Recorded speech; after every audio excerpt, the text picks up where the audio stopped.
Pemirsa, pemerintah cabut izin 28 perusahaan perusak hutan yang memicu banjir dan longsor di Pulau Sumatera.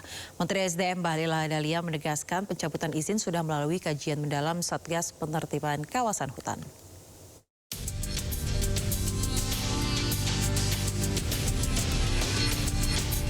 Pemerintah terus menindaklanjuti pencabutan izin 28 perusahaan yang dinilai terbukti melanggar hukum karena merusak hutan dan memicu bencana banjir di Pulau Sumatera. Menteri ESDM Bahlil Lahadalia menegaskan keputusan ini telah melalui kajian mendalam oleh Satgas Penertiban Kawasan Hutan. Itu telah kemarin diumumkan oleh Pak Mensesnek dan Satgas PKH, dan itu merupakan hasil kajian mendalam dari Satgas PKH. Salah satu diantaranya adalah terkait dengan tambang yang ada di Sumatera Utara, yaitu tambang emas, dan itu juga dilakukan pencabutan. Sudah barang tentu pencabutannya itu sudah lewat kajian yang mendalam dan semuanya sudah kita lakukan. Dan selanjutnya nanti kita akan melakukan proses. Sebelumnya, Presiden Prabowo Subianto memutuskan mencabut izin 28 perusahaan pemicu banjir. Keputusan Prabowo disampaikan dalam rapat yang digelar secara daring saat Prabowo berada di London, Inggris, Senin lalu. Dari Jakarta, Ade Firmansyah, iNews melaporkan. Menteri Keuangan Republik Indonesia Purbaya, pemirsa, mengaku telah mengintip saldo rekening para pejabat di lingkungan Kemenkeu. Meski hasil sementara terlihat normal, namun hal tersebut tidak menutup kemungkinan terjadinya praktik korupsi.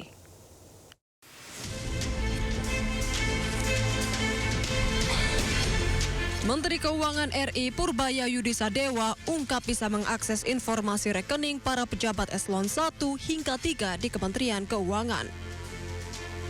Hal itu disampaikan Purbaya usai melantik sejumlah pejabat di lingkungan kantor wilayah DJP Jakarta Utara pada Kamis lalu.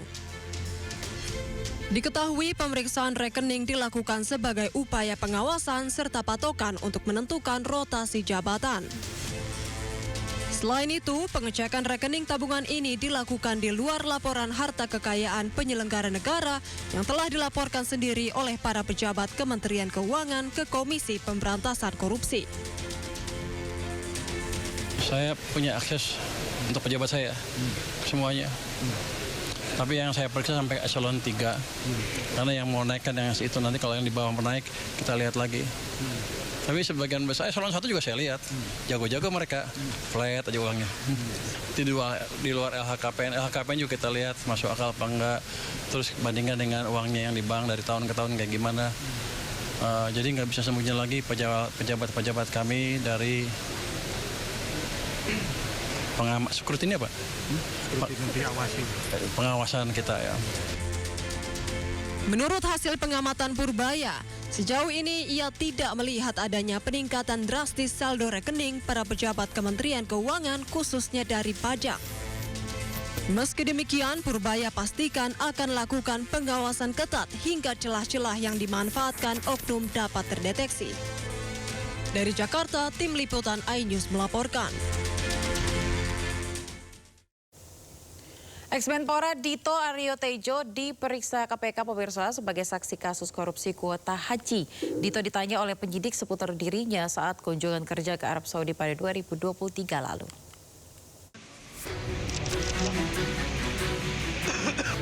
Mantan Menpora Dito Aryo Tejo Jumat siang datangi KPK untuk diperiksa sebagai saksi terkait kasus korupsi kuota haji yang menetapkan ex-Menteri Agama Yakut Khalil Qumas sebagai tersangka. KPK periksa Dito selama kurang lebih 3 jam. Dito mengungkapkan materi pemeriksaan terkait dirinya yang mendampingi Presiden RI ke-7 Joko Widodo dalam kunjungan kerja ke Arab Saudi pada 2023 lalu. Menurut Dito, dalam kunjungan kerja itu bukan hanya membahas spesifik terkait persoalan haji saja, tetapi juga investasi. Saat pertemuan itu tidak ada pembahasan spesifik tentang kuota. Tapi memang pertemuan bilateral waktu itu saya ingat sekali dari Putra Mahkota, Perdana Menteri Muhammad bin Salman itu sangat senang dengan pertemuannya Pak Jokowi. Apalagi waktu itu juga di situ juga kami memberikan dukungan untuk tuan rumah Piala Dunia waktu itu. Sementara itu, Jubir KPK Budi Prasetyo menyatakan Dito dibutuhkan keterangannya lantaran mengetahui asal-usul pemberian tambahan kuota haji Indonesia dari Arab Saudi. Terlebih, Dito juga ikut kunjungan kerja ke Arab Saudi pada 2023 lalu. Karena memang kami melihat Pak Dito ini bisa menerangkan apa yang dibutuhkan oleh penyidik, karena memang Pak Dito pada saat itu ikut berangkat ke Arab Saudi bersama rombongan dari pemerintah Indonesia. Sehingga ini juga kemudian menguatkan terkait dengan informasi-informasi atau bukti-bukti yang didapatkan oleh penyidik KPK berkaitan dengan diskresi yang dilakukan oleh Kementerian Agama. KPK tetapkan ex-Menteri Agama Yakut Khalil Qomas dan ex-Staf Sus Isfah Abdul Aziz sebagai tersangka dugaan korupsi kuota haji 2024. Kasus bermula dari pemberian 20.000 kuota haji tambahan dari pemerintah Arab Saudi untuk Indonesia. Kuota harusnya dibagikan 92% untuk kuota reguler dan 8% untuk kuota haji khusus. Namun Yakut membagikan 10.000 kuota untuk reguler dan 10.000 kuota untuk haji khusus. KPK menduga kuota khusus tambahan tersebut malah diperjualbelikan. Dari Jakarta, Tim Liputan iNews melaporkan. KPK mengungkap temuan uang yang diduga merupakan hasil pemerasan oleh Bupati Pati Sudewo. Uang tersebut disimpan dalam karung.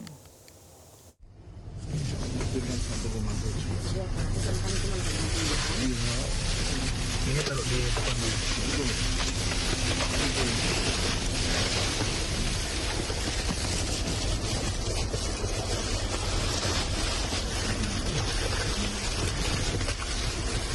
Komisi Pemberantasan Korupsi menyita uang 2,6 miliar rupiah terkait kasus dugaan pemerasan terhadap calon perangkat desa di lingkungan pemerintah Kabupaten Pati yang menjadikan Bupati Pati Sudewo sebagai tersangka. Video ini menunjukkan dua perempuan menyerahkan 3 buah karung berwarna hijau, kuning, dan putih yang berisi uang ke mobil tim KPK. Dalam mobil tersebut duduk salah satu tersangka, Sumarjiono Kades Arumanis, selaku pengepul uang dalam kasus ini. Tim KPK menanyakan kepada Sumarjiono lokasi yang telah disepakati dengan pihak yang akan memberikan uang.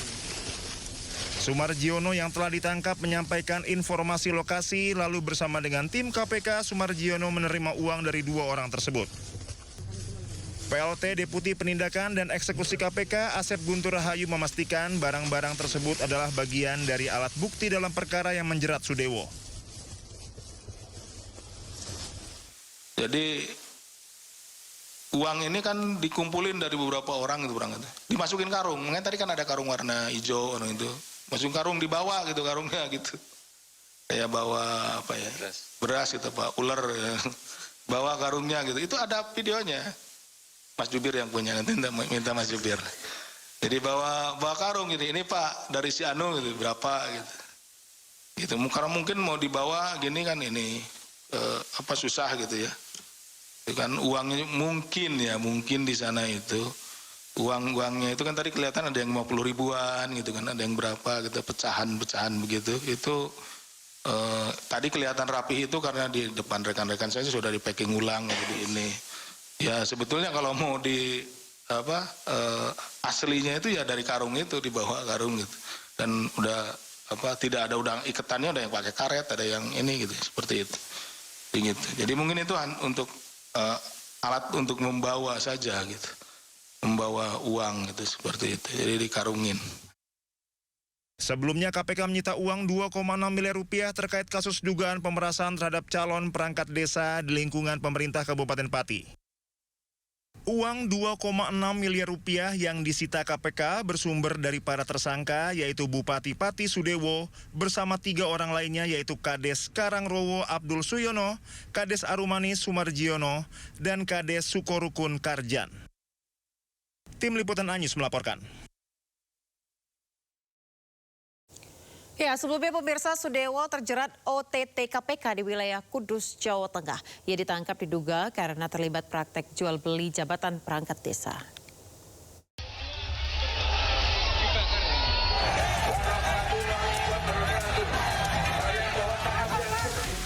Bupati kontroversial Pati, Sudewo, ditangkap KPK di Kudus, Jawa Tengah. Sosok yang sebelumnya hendak dimakzulkan oleh warganya itu diduga terciduk KPK terkait praktek jual beli jabatan. Sudewo tiba di Komisi Pemberantasan Korupsi pada Selasa pagi melalui Bandara Soekarno-Hatta. Di hadapan awak media, Sudewo berjanji tak akan bohong dan akan mengatakan apa adanya kepada penyidik KPK. Pak Bupati, sehat Pak. Menyampaikan apa adanya aja nanti. Tidak boleh berbohong dengan KPK. Ya, menyampaikan keterangan apa adanya saja nanti. Tidak boleh berbohong dengan KPK. Nggak boleh berbohong Pak ya. Tidak boleh. Pak, adanya dugaan itu benar nggak? Oh ya, nanti aja nanti. Biar KPK bekerja dulu. Mungkin ada pesan Pak buat masyarakat Pati. Masyarakat Pati tenang. Harus fokus menangani banjir.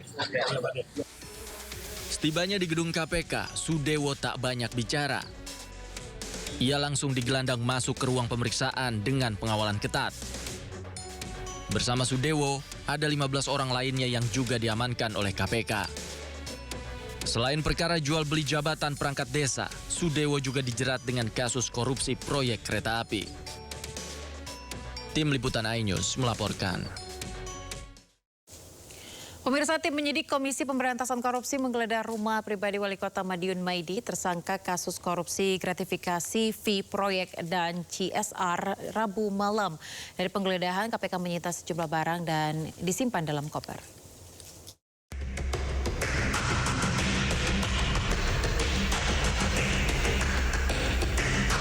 Selama hampir 5 jam, 8 orang tim penyidik KPK Rabu malam menggeledah rumah Maidi, Wali Kota Madiun di Jalan Merpati. Dari dalam rumah pribadi Maidi, penyidik KPK membawa sebuah koper dan beberapa dokumen. Penggeledahan dilakukan diduga untuk mencari sejumlah bukti tambahan terkait kasus korupsi, gratifikasi dana CSR, dan fee proyek pembangunan. Wali Kota Madiun, Maidi, ditetapkan sebagai tersangka atas kasus pemerasan dengan modus fee proyek dan dana CSR serta gratifikasi di lingkungan Pemkot Madiun. Selain Maidi, KPK juga menahan tersangka lain, yaitu Kadis PUPR, Torik Mega dan pihak swasta sekaligus orang kepercayaan Maidi, Rohim Ruhdianto. Dari Madiun, Jawa Timur, Arif Wahyu Effendi, iNews melaporkan. Kita ke informasi lainnya, pemirsa. Pekan kedua Pendidikan dan Latihan PPIH 2026, Kementerian Haji dan Umroh terus memperkuat kesiapan fisik para calon petugas haji melalui kegiatan Fun Walk yang digelar di lingkungan Asrama Haji Pondok Gede, Jakarta Timur.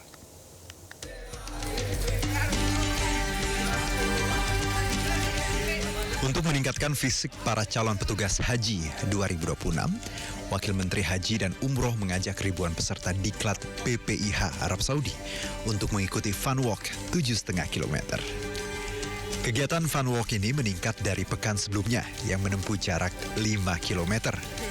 Rencananya, intensitas akan terus ditingkatkan hingga mencapai 10 km pada akhir masa diklat di minggu ketiga. Aktivitas ini bukan sekedar olahraga, melainkan gambaran nyata tantangan di Arab Saudi.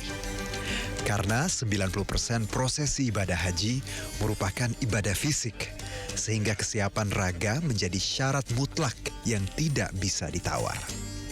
Kalau menghitung rata-rata jalan kaki itu bisa 30.000 langkah. Jarak yang paling jauh, saya pernah menghitung misalnya jarak paling jauh itu jalan dari Arafah ke Masjidil Haram, ini bisa 25 km.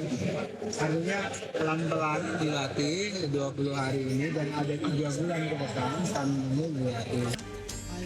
Daniel mengingatkan agar para peserta diklat PPIH 2026 tidak lantas menghentikan masa diklat selama 20 hari ini berakhir.